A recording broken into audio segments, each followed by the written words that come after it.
you were at the game of the week. Dude. Talk about that game. Well, let's look at it. Let's look at the pictures. How about DeMarcion Blaylock? We've talked about him this year. He's been our player spotlight. He scored 4 times tonight. That was his first one. There's the first score of the game, and for Chapel Hill, they take a 7-0 lead. But then we had a fumble problem. Both teams could not hold on to the football. Henderson fumbled on a kickoff.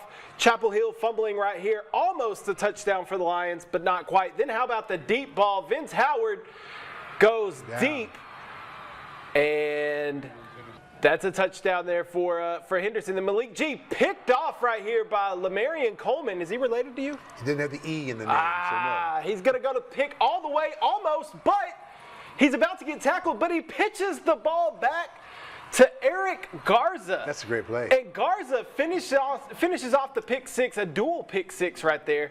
And then Malik G picked off once again, another pick six. Justin Howard taking it back, 28-7, Coleman. But Chapel Hill says, we got dogs over here. DeMarcion Blaylock, again, Superman dives into the end zone. And then with under a minute to play, Henderson fumbles on the kickoff return. Chapel Hill is going to get the ball, but a blocked field goal attempt at the end of the half. We're 28-all at halftime, and Coleman, that would be the last points that Henderson scored until about a minute left in this game. It was all Chapel Hill in the second half of this game. They go on, after they were down 28-7, they go on to score 49 unanswered points, take a 56-28 lead. Henderson got a little touchdown there with 36 seconds left to make it 56-35. But the resiliency of Chapel Hill to be down 21 points early in this game where it's you must win. Like you have to win this game to get into the playoffs. Malik G, back-to-back pick sixes. That is demoralizing. For Chapel Hill to be able to battle back and find a way to win this game and get into it's a gut check. Because you know they've been with the games they've lost, they've fallen behind and they didn't respond. Right. And they've been there before. But tonight there's like, okay, no, this is not happening. And I think also halftime came at the right time. Yeah. 28-28. Okay, we're going to exhale, reset, and they came out blazing. So, and as Coach said with the interview, is the resiliency of this team, because they're always in the games. They are. Even when they're down, obviously, as we saw tonight, they're in the games. Yeah. And tonight, they made a statement. They never gave up. And, you know, we did the Chapel Hill and Carthage game a few weeks back. Yeah. And it was tied at halftime, but Carthage pulled away in the second half. Maybe Chapel Hill learned something in that game to do better in the second half, because obviously they came out this second half and when you win a game like that, you have to have amnesia. Yeah, right. You got to forget what happened.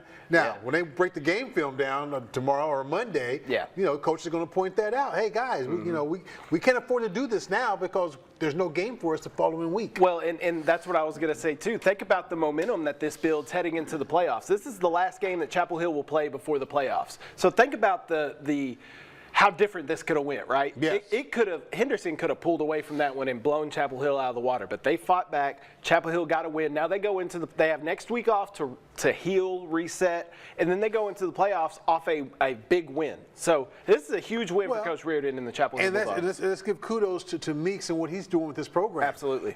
He's got a great future with these guys here down the road, and because they've played in big games. They played in big games. They just didn't stick around long enough. Once he gets his program and they get used to it, and these guys, you know, learn how to push other people around for 2 full halves, you know, some teams are going to be in trouble. And they had their opportunities, Coleman. There was a couple of deep balls that the receiver had the secondary beat, just went off his hands, couldn't haul them in. And you think back, maybe they catch 1 or 2 of those, maybe it's a little different game. So you know, kudos to Chapel Hill. They made the plays when they needed to. And you're right. The future is bright for Henderson. Coach Meeks' first year as the head coach there, they'll be fine. But yeah.